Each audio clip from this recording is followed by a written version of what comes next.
शब्द चुकला असेल तर तुमचंच लेकरू म्हणून तुम्ही असे तुम्ही काय करणार मला सांगा. तरी म्हणून बाबासाहेब म्हणतात शासन कीर्तीचा मार्ग बघा काय करणार काहीच नाही काहीच नाही नथिंग. लईत लय काय इकडचं तिकडं त्याच्या पुढे काय नाही समजलं. त्यामुळं अशा मोक्याच्या पदांवर वेगवेगळ्या माध्यमातून तुम्ही आपल्या बहुजनांना पोचवाल अशी अपेक्षा या माध्यमातून व्यक्त करतो आणि थोडस तुम्हाला छेडून थांबतो. धन्यवाद. जय भीम जय शिवराय.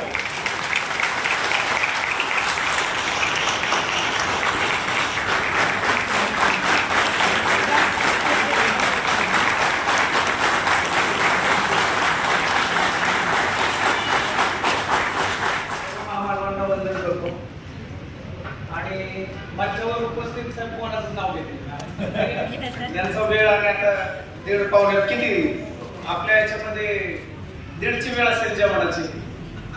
तर मग एक कार्यक्रमाचा कार्यक्रम प्रमुख म्हणून मला ते मान आहे आणि सुरुवातीलाच तुम्हा सर्वांचं धन्यवाद व्यक्त करतो. मंचावर मला वाटतं सगळ्या पोस्टल विभागाची माणसे आहेत आणि मी समाज कल्याण विभागाचा सहाय्यक आहे. म्हणजे वर पाहता असं वाटत असेल की माझा काही इथं संबंध नाही वाटू शकते म्हणजे जनरल नॉलेज. पण तुम्हाला सगळ्यांना सांगू इच्छितो 1932 साली स्टार्ट नावाचे ICS ऑफिसर होते आणि त्यांच्या अध्यक्षतेखाली एक कमिशन नेमलं होतं. त्या कमिशनचे सदस्य विश्वरत्न भारतरत्न डॉक्टर बाबासाहेब आंबेडकर होते. ऐका ऐका त्या कमिशनच्या रेकमेंडेशन वरून बाबासाहेबांच्या पुढाकाराने ज्या विभागाची स्थापना या महाराष्ट्र राज्यामध्ये झाली तत्कालीन मुंबई प्रांतामध्ये तो विभाग म्हणजे समाज कल्याण विभाग आणि त्याचा सहाय्यक आयुक्त म्हणून मी काम करत असताना मला नितांत अभिमान वाटतो. तुम्हाला वाटलं असेल तुमचा आणि माझा संबंध नाही पण जिल्हा स्तरावरती तुम्ही जेव्हा या शासन प्रशासन सामाजिक स्ट्रक्चर जे उल्लेख केला ना 5000 वर्षांचा इतिहास आणि बाकी सगळ्या गोष्टी अन्याय अत्याचार आणि आज तुम्ही हे उभा केलेलं संघटन त्याला लढण्यासाठीच केले ना. या सगळ्यांच्या मधला दुवा म्हणजे तुमच्या जिल्ह्याचा सहाय्यक आयुक्त असतो. सहाय्यक आयुक्त समाज कल्याण हा मागासवर्गीयांचा कलेक्टर असतो. हे लक्षात ठेवा.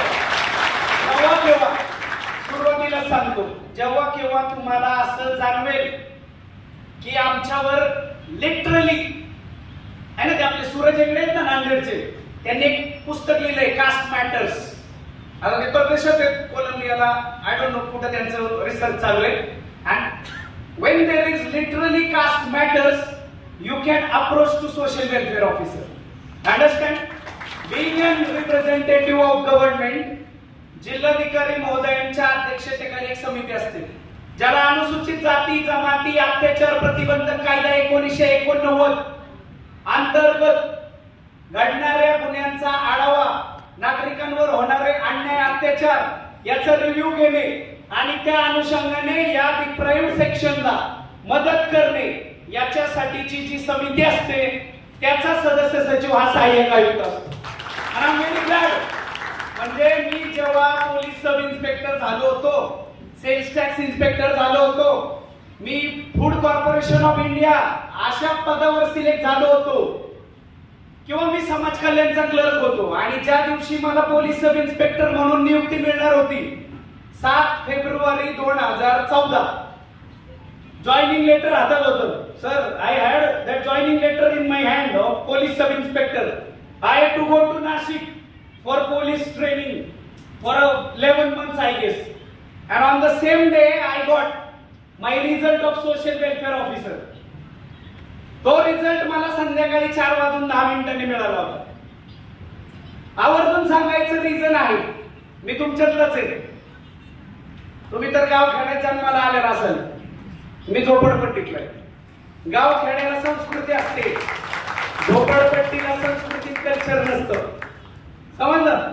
आवर्जून सांगतोय, त्या दिवशी जेव्हा मला जॉईनिंग लेटर हातात मिळालं होतं, मी माझ्या आईला फोन केला, म्हटलं मम्मी ये कॅम्पस आपण शूज घेऊ. नवीन लोकल रेसिडेंट ऑफ पुणे. मला गल्लीबोळा माहिती होती. मम्मीने म्हणलं आपण कोळसा गल्लीत एक शूज घेऊ, ट्रॅक पॅन्ट घेऊ, हे घेऊ ते घेऊ. आणि मग 14 फेब्रुवारीला मला नाशिकला जॉईन व्हायचं होतं पोलीस सब इन्स्पेक्टर म्हणून. 14 फेब्रुवारी म्हणजे मी अर्धी चमकलीच. असू दे आता, काय ते 21 सण काय साजरे करू नका तुम्ही बायका पोरवाले. 14 फेब्रुवारीला जॉईन व्हायचं होतं. माझी आई रिक्षा करून निघाली.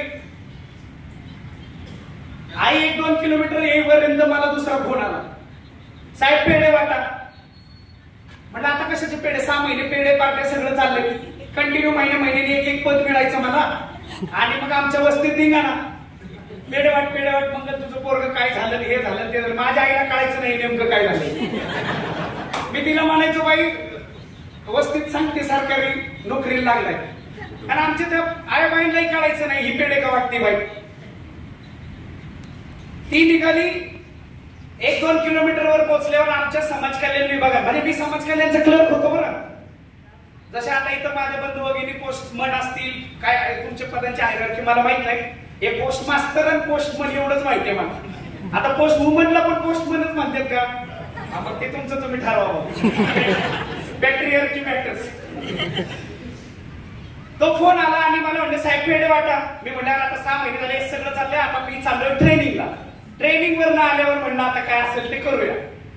नाही म्हणले तुम्ही एमपीएससी ची वेबसाईट चेक करा आणि त्याच्यावरती पाहून आम्हाला पुन्हा फोन करा. आता हे असला आयफोन बिफोनचं भानगड त्यावेळेस नव्हती, बरोबर. ती भानगड नव्हती. पटनाचा मोबाईल होता, त्याच्यावरती काय ते पीडीएफ डाउनलोड व्हायला. मी पोलीस कमिशनर ऑफिसला हात बाहेर काढला खिडकीतनं आणि आपलं कसं तरी म्हणलं रेंज येईल ते पीडीएफ डाउनलोड होईल. डाउनलोड झालं पीडीएफ. त्याच्यामध्ये 32 जणांच्या यादीत 7 नंबरला समाज कल्याण अधिकारी म्हणून मी सिलेक्ट झालो. That was my 5th post. ती माझी 5वी पोस्ट होती. सरकारी नोकरी जन्माची भाकरी. इथं सगळी सरकारीच ना, म्हणजे नोकरी लागली की म्हणजे लग्नाच्या मार्केट मधला रेट एकदम हाय. मला पण तो अनुभव आला भयानक लेवलला. कोण म्हणतंय जमीन नाव करतो, कोण म्हणतंय गुंटा देतो, कोण म्हणतंय फ्लॅट करतो, आमची पोरगी कर, ह्याव कर त्याव कर. मी ज्या पोरीला बायको म्हणून गेली, नुसतं बोल बच्चन बाबासाहेबांचा अनुयायी नाही मी ज्या पोरीला बायको केली, 2 वेळ नीट जेवणाऱ्या घरातली पोरगी, तिला जी अंगठी घातली ती पण मीच करून दिली होती. हे सगळं सांगायचंय का तुम्हाला पिढ्या घडवायच्यात पुढच्या, त्या मुद्द्यावर येणार आहे मी. आधी जो मुद्दा सांगतोय तो समजून घ्या. मला जेव्हा ते पीडीएफ ओपन झाल्यावर समजलं की आता तुला वर्दीचा त्याग करायचा आहे, इकडे यायचंय का इकडचा त्याग करायचा आणि वर्दी व्हायचंय. आता पोरांना जवानी वर्दी म्हणजे लय भारी वाटतो. आणि तेव्हा वॉन्टेड पिक्चर आला होता, सलमान खान असलं पळत आला ना वर्दीत. आम्ही पण हँग झालो होतो. आम्हाला वाटतं आता वर्दी म्हणजे सब कुछ. आता कळते आमची पोरांकडची रेल्वे जावं लागले. मग माझ्या मनावरती जो दुविधेचा सावट पसरला होता. मी पायरीवर बसलो, विचार केला आता काय करायचं. मी माझ्या सरांना फोन केला ज्यांनी मला घडवले. म्हणजे झोपडपट्टीतल्या एका पोराला उठवून समाज कल्याणचं सहाय्यक आयुक्त बनवण्यामध्ये ज्यांचा हात आहे, सगळ्यांचाच असेल, आई बाबाचा असेल, माझ्या गुरुजनांचा असेल, पण एका व्यक्तीचा जो एक्स्ट्रीम लेवलचा हात आहे त्यांना मी फोन केला, प्राध्यापक अरुण गोसावी. आतापर्यंत 3000 मुलांना त्यांनी नोकरीला लावले 10 वर्षात. मी त्यांना फोन केला आणि म्हटलं सर आता मी काय करू. सर आमचे एकदम भयानक. सर म्हणले विशाल तुम्ही मोठे झालाय, तुम्हीच बघा काय करायचं. आणि मग आता काय करायचं. आता तेवढी ह्या लेवलची अक्कल त्या 22व्या वर्षी काय मला नव्हती. हे नीट काळ पण झालेलं नव्हतं. मग मी विचार केला, आता पायरीवर बसलो, म्हटलं आता काही गोष्टींचा विचार करावा लागेल आणि त्याग करावा लागेल. 15-20 मिनिटच बोलेल, जास्त बोलणार नाही. मला माहिती तुम्हाला जायचंय, मला माहिती लोक बोला म्हणते म्हणूनच मी बोललो. तसं गांडवायला मी 1 नंबर आहे. आता बघा रविवार बाईक म्हणली असती माझ्या लेकीला घे, मॉलला चल, फिरायचं, आम्हाला शॉपिंगला ने. तिला म्हणले बाई तुला बाई आंबेडकर आहे. खूप सुंदर ती. आणि मग मला असं समाजासाठी मोकळं सोडते. मी आपला हिंडतो. त्या पोरांना माहित असेल, ज्यांना माहिती आहे, मी मागच्या 300-400 वर्षांवर तुम्ही जर खोदून पाहिलं, 7-8-10 रविवार मी फॅमिलीला दिलेले. नाहीतर शनिवार रविवार मी समाजासाठी बाहेर आहे. तळागाळात, गावागावात, खेड्याखेड्यात, वस्त्यात, दलित वस्त्या, जिथं बोलवतील तिथं. उद्देश एकच आहे, आपल्याला मिळाले ते इतरांना मिळालं पाहिजे, आपल्यापेक्षा सगळी मोठी झाली पाहिजे, समाज बांधव माझे त्या लेवलला वाढले पाहिजे. विचार केला, पोलीस सब इन्स्पेक्टर झालो तर ग्रामीण भागात पोलीस स्टेशन, शहरी भागात पोलीस चौकी, पावर त्या बीटपुरती. इकडे विचार केला, मी समाज कल्याण अधिकारी झालो तर मला एक प्रमोशन मिळाल्यावर अख्ख्या जिल्ह्याचं ज्युरिस्डिक्शन ताब्यात येईल, जे आता माझ्या ताब्यात आहे. सगळ्यात मोठा विचार, थांबा लय वेळा वाजवायला लागतील प्लीज. सगळ्यात मोठा विचार जो केला, म्हणलं मी ज्यांच्या जन्माला आलोय त्यांच्यासाठी काम करायला मिळेल. जाऊ दे पोलीस सब इन्स्पेक्टर, मी समाज कल्याण अधिकारी निवडेल. आणि आज अभिमानाने हा उरबडवून सांगतो, मला गेल्या 13 वर्षांच्या सर्व्हिस मध्ये, तुम्हाला वाटत नसलं तरी माझी 13 वर्ष सर्व्हिस झाली. 13 वर्षांच्या सर्व्हिस मध्ये पगार पाणी, पैसा अडका, गाड्या घोड्या याच्यातून मिळणाऱ्या सुखापेक्षा माझ्या माणसांसाठी काम करून जे समाधान मिळालं ते कुठंच मिळालं नसतं. आणि याचा मला नितांत अभिमान आहे. आणि त्यामुळं पळत असतो. इथं मी चर्चा ऐकली, कोण कितीला उठलंय काय, जोशी साहेब यांचं त्यांची जुगलबंदी झाली. जोशी साहेबांना ऐकताना श्रीरामपूरच्या मोसंबी ज्यूसची फिलिंग येत होती. आणि तिकडे भोर साहेबांना ऐकताना करकमच्या बाजार आमटीचा ठसका लागला होता. अख्खा महाराष्ट्र फिरलोय मी माणसांसाठी. तसं ज्युरिस्डिक्शन पुणे जिल्हा आहे फक्त, परंतु असं नाही. या माणसांना वाटतं आणि सगळी जण बोलवतात आणि त्यांच्यासाठी तिथं पोहोचणं मला माझं आद्य कर्तव्य वाटतं. कारण मला मनात विचार येतो, आज आम्ही साहेब लोक गाडी आहे, आमची स्वतःची गाडी आहे, गव्हर्नमेंटचे, रेल्वे, विमान आहे, सगळ्या सोयी सुविधा आहे. रस्ता चुकला तर गुगल मॅप आहे. आमच्या बापाला त्यावेळी गाडीत नाही, बैलगाडीत जावं लागायचं. 2-2 दिवसाचा प्रवास करावा लागायचा. रेल्वे स्टेशनला कधी कोल्हापुरात उतरलं, हुपरीला उतरलं तर माणगाव पर्यंत जाताना 4 तास लागायचे. तेव्हा कुठं जाऊन परिषद व्हायची आणि तिथं शाहूराजे म्हणायचे, हा तुमचा नेता आहे आणि हा तुमचं भविष्य आहे. तो व्यक्ती जर त्या काळामध्ये बेअर मिनिमम सुविधांमध्ये जगला असेल आणि 5000 वर्षांचा इतिहास उलटा पालटा करून तुम्हा आम्हाला, आज हे साहेब बघा सगळे सुटापुटात बसले. मी जाणून बुजून घालून येत नाही. मला माझी वस्ती आठवते हो, माझी भावंड अजून तशीच आहेत, तशीच. मग हा साहेब जर मिरवत बसला आणि त्यांच्याकडे ध्यान नाही दिलं तर मग हा बाबासाहेबांचा पाईक राहील का? हे माझे विचार.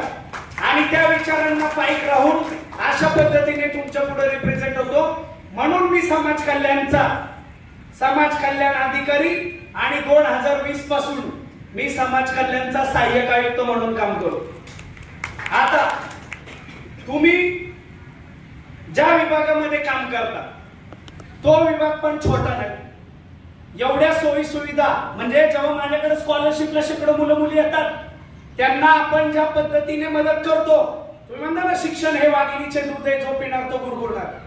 आमच्या विभागाकडून जेव्हा आम्ही स्कॉलरशिप वाटप करतो, एवढ्या साऱ्या बँकांमध्ये अकाउंट असतात, पण आम्हाला आजही बेस्ट सर्व्हिस पोस्टल बँकेचीच वाटते. तुम्ही तुमची काय वाव कराय, मला काही तुम्ही पैसे देणार नाही. जे खरं आहे ते करणार, मी तोंडा पडवून जात असतो. परत बोलवलं नाही तरी चालतंय. मला काय तुमच्यावर संसार करायचा आहे, जिच्यावर करतो तिला मी असाच आहे. जे खरं आहे ते खरं आहे. पोस्टल सर्व्हिसेस दुर्गम भागामध्ये ज्या लेवलला तुम्ही लोक प्रोव्हाइड करता, खरंच सॅल्यूट आहे तुम्हाला. आणि तुम्ही ज्या पद्धतीने या सोयी सुविधा जनमानसांना उपलब्ध करून देता, जरी तुमचं खातं त्या 1854 आहे ना 56 डलहौसी साहेबांचं असेल, मला कशी फिलिंग आली बाबासाहेबांचं, तसं तुमचं डलहौसीच आहे बस, हे खरं आहे, आम्ही वाचलं इतिहास. मग डलहौसींनी जरी निर्माण केलं असेल तरी तुम्ही आताच्या पिढीमध्ये ज्या लेवलला हा गाडा ओढताय, तुम्हा सर्वांचे आम्ही सामान्य नागरिक म्हणून, मी काय सहाय्यक आयुक्त म्हणून नाही, धन्यवाद व्यक्त करील. आपल्या संयोजकांनी ज्या पद्धतीने तुम्हाला एकत्र केलेलं आहे आणि ज्या पद्धतीने तुम्ही इथे एकत्र येऊन बसलेले आहे, या उपस्थित असलेल्या सर्वांना मी एक गोष्ट सांगू इच्छितो, जो मी समाज अनुभवलेला आहे. कारण मी झोपडपट्टी स्लम बॉय, मला माहिती आहे आपली माणसं इथं काय लेवलला वर्तन करतील, बाहेर काय करतील, मदतीच्या वेळी काय करतील, पुढे येताना काय करतील, मोर्चाच्या वेळी काय करतील, कोण गायब होईल, कोण 2 मटणाच्या तुकड्या बटन दाबल, हे सगळं मला माहिती आहे. त्यामुळं सर्वांना मी विनंती करेल की जेव्हा तुम्ही संघटन म्हणून पुढे येता, संघटन म्हणून पुढे आल्यानंतर तन मन धनाने स्वतः त्याच्यामध्ये ओतल्याशिवाय हे संघटन पुढे जाणार नाही. फक्त कुठेतरी वाक्य वाचायचं, शिका, संघटित व्हा, संघर्ष करा, आणि जेव्हा मग संघर्षाची वेळ येते, उल्लेख होतो कधी कधी, काही बैठकांना 10 जण आले, काही बैठकांना 20च आले, काही जणांना 50च आले, अशा सगळ्या ज्या गोष्टी घडतात.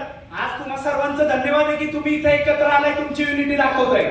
आणि आपण लाकूड तोड्याची, मोळीची, ह्याची त्याची गोष्ट लहानपणी ऐकलेली आहे. आता इथं अशी माणसं आहेत की त्यांनी उल्लेख केला 92ला सुरुवात, 91ला सुरुवात, तेव्हा मी बाळावत्यात असेल, आहे की नाही. त्यामुळं एवढी एक्सपिरियन्स वाली माणसं इथे, आणि त्यांनी जसं सरांनी उल्लेख केला की चण्या फुटाने, त्यांच्या चण्या फुटाण्यांवर आजचं तुमचं हे संघटन, तर तुम्ही त्याला तोच दर्जा कायम सस्टेन कसा राहील याच्यासाठी झटत राहाल. इथं संयोजक असणारे सर्वच जण ज्या पद्धतीने झटतात हे फक्त त्यांच्या घरच्यांसाठी नाहीये, आणि घरची 4 टाळकी सांभाळणारा जर एखादा व्यक्ती असेल तर तो जन्माला येईल आणि निघून जाईल, त्याला पण कुत्र विचारत असतो. आणि आमच्या इथं पुण्यात अशा माणसांची गत काय सांगू का, त्याला ती PMPML ची एक बस पडलेली आहे मधनं, आणि त्याला काहीतरी नाव दिलेलं आहे. साहेब काय माहिती का तुम्हाला, ते मडण येण्यासाठी असते ते. आमच्या इकडे ते फ्लॅट मध्ये मरून पडतं आणि त्याला पुष्पक येतं, पुष्पक, आणि ते मरून पडलेले ह्याला माणसाला ही 4 जण शेजार पाजारची बळच उचलतात आणि त्या पुष्पक मध्ये टाकून डायरेक्ट वैकुंठात नेतात. तो खटका वडतो, वा लगेच ह्याच्या बायकोच्या हातात गाडवा देतात, जा बाबा 3 डेट सारखा लष्कर याला, आणि मग आपला असा त्याचा कार्यक्रम लागतो. एवढं जर सामान्य जिंदगी जगायची असेल तर मग त्या आता 2 दिवस व्हायरल झालेल्या व्हिडिओ मधला भाग आहे का नाही, तो फेक भाग आहे की नाही, आला आपलं जेवण घेतलं निघून गेला जंगलात, कोण कुत्र विचारतंय त्याला, बरोबर आहे. म्हणून सामान्य म्हणून जगायचं असेल तर हा जन्म मग काही कामाचा नाही. आपल्याला सम्यक संबुद्धांनी जीवन जगण्याचा मार्ग दिलेला आहे. आपल्याला लागतोय किती, आणि आपल्याला मिळाल्यानंतर आपल्या उरलेल्या भावंडांना आपल्या देण्याची कुवत आहे का, याचं एक छोटं उदाहरण देतो साहेब. नाही तर संघटन एकत्र येईल, आमच्या अन्याय झालाय, आम्हाला प्रमोशन नाही, माझं PF काढलं नाही आणि माझं मेडिकल बिल अडकलंय, बस करा रे. संघटन एकत्र आल्यानंतर स्वतःवर होणारा अन्याय दॅट इज फाईन, पण जेव्हा तुम्ही अशा पद्धतीने संघटित होताय तेव्हा तुम्हाला याच्यामधून काहीतरी इनोव्हेटिव्ह करण्याची सद्बुद्धी देखील येऊ, आणि काही लोक ते करतही असतील अशी मी या प्रसंगी अपेक्षा व्यक्त करेन. कारण तुमच्यापेक्षा वयाने लहान जरी असलो तरी शेवटी मी तुमचा पालक आहे, आणि हे तुम्हाला मान्यच करावं लागेल. या वृत्तीने आणि बाबासाहेबांच्या शिकवणीने, फुले शाहू आंबेडकरांच्या विचारांना प्रेरित होऊन मी, माझी लेक 4 वर्षाची, तिचं नाव आम्ही साऊ ठेवलेले, साऊ. मी प्रत्येक व्याख्यानात हे सांगतो, कारण बसलेल्या आया बायांना सुद्धा माहित नसतं साऊ कोण आहे. कोण आहे? 1-2 ठिकाणावर आवाज आलाय, बाकीच्या तर लय नटल्या, डोरली बिरली घालून धिंगाणाच, आणि कामाने मला लागले पोस्टल सर्व्हिसेस, इथल्या स्टेट सर्व्हिसेस पेक्षा 1.5 पगार आहे असं कळलंय मला.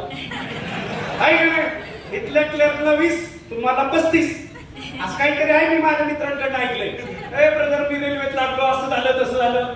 हे बघ ना, आपल्या कॉन्स्टेबलला तर 40,000 पगार आहे, आम्हाला 60 आहे. म्हणलं बरं झालं बाबा, तुझं तू आपलं ते गेट वर खाली करत बस. समजून घ्या साऊ कोण आहे. महात्मा फुले सावित्रीबाईंना प्रेमाने, लाडाने, आदराने साऊ म्हणायचे. आमची लेक जेव्हा गर्भात होती आम्हाला माहित नव्हतं ती लेक आहे का काय, पोरगा आहे का पोरगी.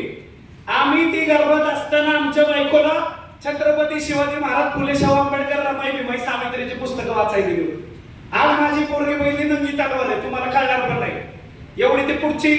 आणि तिचं वृत्ती, तिचं विचार त्या लेवलचे, कारण आपण घडलो म्हणजे पुढचा समाज तसाच वागेल हे डोक्यातनं काढून टाका.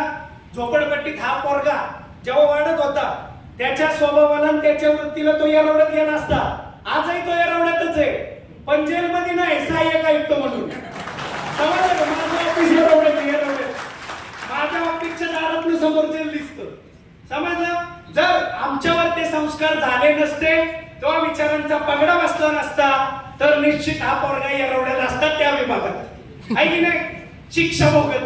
परंतु आज अशा विभागाचा अधिकारी म्हणून काम करतोय. ही देखील पुण्याई बाबासाहेबांची.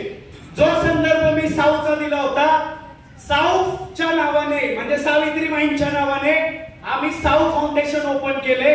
मी आणि माझ्या 4-5-6 मित्रांनी साऊ फाउंडेशनच्या माध्यमातून आम्ही दरवर्षी 40 विद्यार्थी दत्तक घेतो.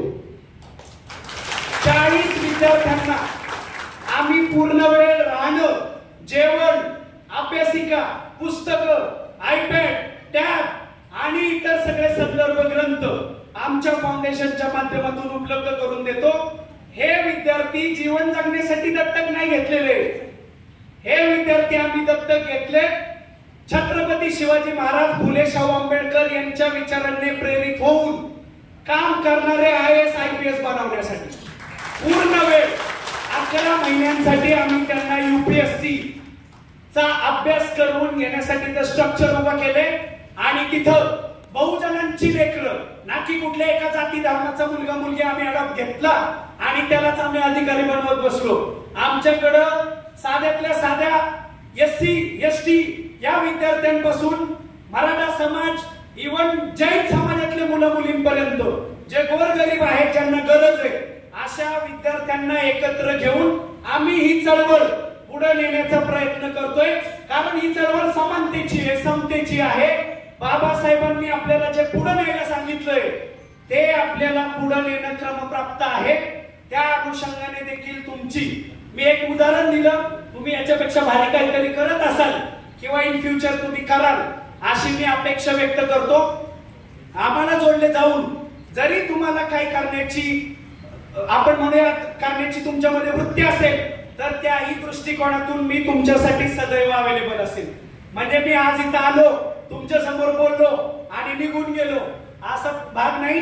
आजवर 1200+ ठिकाणी माझी व्याख्यानं झालेली आहेत आणि ती लोक आजही माझ्या कॉन्टॅक्ट मध्ये आहेत. ते मागाशी कोणतरी सर म्हणले ना, हे खूप लोक यांना फॉलो करतात आणि हे करतात. ते फॉलो करतील असतील नसतील ते जाऊ द्या, परंतु विचारांनी प्रेरित होऊन ती माझ्याशी निश्चितपणाने जुडलेली आहेत. आणि वेळोवेळी याची प्रचिती मला येते. जेव्हा जेव्हा मी काम करत असतो आणि ते काम जनमानसांपर्यंत पोहोचवतो, तेव्हा निश्चित ही विचारांनी प्रेरित झालेली माणसं त्या गरजू माणसांपर्यंत ह्या बाबी पोहोचवतात, याची मला प्रचिती आलेली आहे. आज या वयामध्ये जवळपास 200-250 विद्यार्थी असे आहेत माझ्या कॉन्टॅक्ट मध्ये, ज्यांनी मला कधी काळी मेसेज केलाय, म्हणले सर आम्ही तुमच्यामुळे अधिकारी झालो. मला माहित नसतं, मी त्याला विचारतो मी काय केलं तुझ्यासाठी. तो म्हणतो सर तुम्ही मला राहायला इथं जागा दिली होती, तुम्ही मला हॉस्टेलला ऍडमिशन दिलं होतं, तुम्ही माझ्या हॉस्टेलची फी भरली होती, तुम्ही मला अभ्यासिका उपलब्ध करून दिली होती, तुम्ही मला इथं कॉलेजला ऍडमिशन घेण्यासाठी मदत दिली होती, तुम्ही मला हा कोर्स उपलब्ध करून दिला होता. परवा मी एका ठिकाणी व्याख्यानासाठी होतो, तिथं मला काही विद्यार्थ्यांची अशी परिस्थिती आढळली सर की त्यांना विविध स्पर्धा परीक्षा देताना फी भरायला सुद्धा पैसे नाही. मी त्यांना म्हणलो असं जेन्युइन कोण असेल तर त्यांनी मला कॉन्टॅक्ट करावा, परीक्षेचा फॉर्म भरून अंतिम टप्प्यावर आल्यावर मला सांगावं, त्या फॉर्मचा एक स्क्रीनशॉट पाठवावा आणि मी सांगेल तो UPI ID त्याच्यामध्ये नमूद करून त्याची पेमेंट आम्ही करू. अशा पद्धतीने छोट्या छोट्या गोष्टी जेव्हा आपण समाजासाठी करू तेव्हा रात्री झोपताना कुठल्याही गोळीची गरज पडणार नाही. आणि ती फिलिंग मी घेतो, रात्री घरी पोहोचल्यावर जेव्हा झोपण्यासाठी म्हणून मी बेडवर अंग टाकतो, मुडदा पडल्यासारखी झोप लागते. पण सकाळी अलार्म वाजायच्या आधी पुन्हा जाग येते, कारण काम बाबासाहेबांचं करायचं. आज तुमच्याकडे जेव्हा निघायची वेळ आली होती सकाळी, आणि खरी वाटतं सांगतो आयुष्यपत, मी तुमच्याकडे येण्यासाठी 5 वाजताचा अलार्म लावला होता. तुम्ही इमॅजिन पण नाही करणार, 4:55 मला जाग आली. आणि 4:55 जाग आल्यानंतर मी आंघोळीला गेल्यावर अलार्म वाजला. समजून घ्या, म्हणजे जेव्हा तुमची वृत्ती त्या पद्धतीची असते तेव्हा निसर्ग देखील तुम्हाला मदत करतो. आणि याची प्रचिती तुम्हाला येणार. तुमच्या अवती-भोवती असलेलं वातावरण तुम्हीच निर्माण करता. आजूबाजूला निसर्ग कधी स्वतः निर्णय घेत नसतो, तो रुटीन कार्यक्रम चालू असतो. तुमच्या आजूबाजूला पॉझिटिव्ह आहे, निगेटिव्ह आहे, बरंच वाटतंय, कस तरी होतंय, हे सगळे बोलवच्चन आहे की नाही. मी परवा कर्नाटक बाउंड्रीला होतो साहेब, एकदम कर्नाटक बाउंड्री. रात्री 1 वाजता आलो. नेक्स्ट डे सकाळी विद्यार्थी दिन होता. विद्यार्थी दिन तुम्हाला माहित पण नसेल, बाबासाहेब आंबेडकरांचा शाळा प्रवेश दिन करायचं तर ताणून करायचं सगळं. बाबासाहेबांचा शाळा प्रवेश दिन, विद्यार्थी दिन म्हणून आम्ही साजरा केला. इन बिटवीन रात्री 10 वाजता आमच्या ग्रुपवर एक पडलं, वंदे मातरमला 150 वर्ष झाले, म्हणून तुम्हाला उद्या सकाळी 9:30ला वंदे मातरम म्हणायचं. मी पोचलोय रात्री 1ला. शरीर म्हणतंय झोप, पण म्हणतंय नाही, तू बाबासाहेबांचं पाहिजे, उठ. तुम्ही इमॅजिन नाही करणार, स्टाफ माझा लेट आला 3च्या आधी जाऊन मी उभा राहिलो ऑफिसला. आम्ही शिक्षक तो विद्यार्थी दिन साजरा केला. आणि त्यानंतर पूर्ण दिवसाचं काम आवरून मी रात्री 10ला घरी पोहोचलो. रात्री झोपेपर्यंत 11, 11:30, 12 तुम्हाला माहितीये, बाकीचं सगळं फॅमिलीला वेळ दिला पाहिजे, नाही तर ते दिवस गेल माझ्या बरं म्हणून जा, पण बाबासाहेब तुला म्हणायचंय बाबा, बरोबर आहे. त्यांना वेळ दिल्यानंतर जेव्हा अंग टाकलं, त्याच्यानंतर झोपल्यानंतर पुन्हा तुमच्याकडे येण्याच्या वृत्तीने सकाळी त्या टायमिंगला ऑटोमॅटिक माझं शरीर उठलं. आणि याचा मला माझ्या बिहेवियरचा स्वतःचाच एकट्यापुरता सार्थ अभिमान आहे. कुणाला वाटलं वगैरे न वाटतो. त्यामुळं जेव्हा आपण जय भीम बोलतो, त्या जय भीमला दर्जा पाहिजे, नाहीतर चिंता नाही. जय भीम बोलतो त्याला पायथ्याला नाही आणलं पाहिजे. आपल्या बापाचा मान सन्मान वाढवण्यासाठी जी लेकरं झटत नसतील, ती त्या बापाची लेकरं आहेत का, हा मोठा क्वेश्चन आहे. आणि तो क्वेश्चन प्रत्येकाने आपल्याला स्वतःला विचारणं अपेक्षित आहे. तुम्ही सगळेजण शून्य आहात. तुमच्या समोर मी काही जणांपुढे वयाने लहान असेल, काही जणांपेक्षा मोठा असेल, परंतु माझ्या जीवन जगण्याच्या या प्रवासामधून मला जे समजलं, आणि मी धन्यवाद देतो निसर्गाला. मी एखाद्या पोस्ट मास्टरचा पोरगा नाही, किंवा एखाद्या मास्टरचा नाही, किंवा एखाद्या पोलिसाचा नाही. मी झोपडपट्टीतल्या मजुराचा पोरगा आहे. तुमच्यासारख्या धनदांडग्यांच्या घरी काम करणाऱ्या कामवाले बाईचा पोरगा आहे मी. आणि याच्यामुळं मला रिअल समाज कळलेला आहे. हे बोलबच्चन यशदाला जाऊन 40 दिवस ट्रेनिंग घेतलेले नाहीये. ते ट्रेनिंग घेतल्यावर मग तुम्हाला माहितीये काय कार्यक्रम असतो ते. त्यामुळं हे ट्रेनिंग आम्ही जेव्हा गर्भातनं बाहेर पडलो आणि जेव्हा त्या दलदलीमध्ये वाढलो आणि तिथून पुढे आमचं जीवन ज्या पद्धतीने घडवत आलो, त्यातून आलेलं आहे. आणि ही अपेक्षा आपल्या महामानवांनी आपल्याकडून केली होती, त्याच पद्धतीने प्रत्येक जण पुढे जाईल. आज तुम्ही सर्वजण आपापल्या जीवनामध्ये 2 वेळचं अन्न मिळवण्यासाठी सक्षम झालेला आहात. परंतु मागं वळून आपलाच सख्खा भाऊ, आपलाच चुलत भाऊ, आपलीच बहीण, आपलाच चुलता मालता, आपलाच मामा काका जे कुठेतरी गाव खेड्यामध्ये, त्यांच्याकडे वळून पाहताना जेव्हा ती केविनवाणी फिलिंग येते, तो दिवस म्हणजे मग आपण हरलोय हे समजून घेणं गरजेचं आहे. जेव्हा ती लोक देखील समाजाच्या मूळ प्रवाहात येतील आणि समाजाच्या जडणघडणीमध्ये त्यांचंही योगदान असेल, नाही तर माझी पोरगी लंडनला आणि माझ्या भावाचं पोरग जेलमध्ये, हा जर विरोधाभास असेल तर मग त्याच्यामध्ये आपण अप्पलपोटे ठरणार. त्यामुळं आजच्या या तुमच्या प्रोग्रामच्या दिनी तुम्ही माझेच बांधव, तुमच्या समोर मला व्यक्त होता आलं आणि तुमच्याशी माझ्या मनामध्ये असलेली उद्विग्नता तुमच्या समोर मला मांडता आली. त्याबद्दल मी तुम्हा सर्वांचे धन्यवाद देतो. तुम्ही सर्वांनी मला इथं बोलवलं, मान सन्मान दिला. जास्तच माणसांना दिला साहेब, त्याबद्दल तुम्हा सर्वांचं मी आभार व्यक्त करतो. तुम्ही सर्वांनी मला ऐकून घेतलं आणि मी जे बोललो असेल त्यात तथ्य वाटलं तर स्वीकारा, कारण आम्ही भगवान गौतम बुद्धांचे पायी आहोत. नाही तर आम्ही प्रीचिंग करणार आणि तुम्ही ऐकायचं, अजिबात ऐकू नका. तुम्हाला खरं वाटलं तर ऐका, अनुभूती आली तर ऐका, तुम्हाला योग्य वाटत असेल तर हे काम पुढे न्या, हा गाडा पुढे न्या.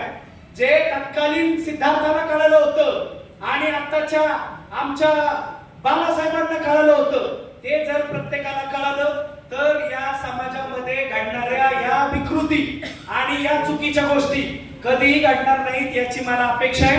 तुम्ही सर्वांनी मला ऐकून घेतलं त्याबद्दल पुन्हा एकदा तुम्हा सर्वांचे धन्यवाद देतो. कुठेतरी एखादा शब्द चुकला असेल तर तुमचंच लेकरू म्हणून तुम्ही असे तुम्ही काय करणार मला सांगा. तरी म्हणून बाबासाहेब म्हणतात शासन कीर्तीचा महत्व बघा काय करणार, काहीच नाही, काहीच नाही, नथिंग. लईत लय काय इकडचं तिकडं, त्याच्या पुढे काय नाही, समजलं. त्यामुळं अशा मोक्याच्या पदांवर वेगवेगळ्या माध्यमातून तुम्ही आपल्या बहुजनांना पोचवाल अशी अपेक्षा या माध्यमातून व्यक्त करतो आणि थोडस तुम्हाला छेडून थांबतो. धन्यवाद. जय भीम, जय शिवराय.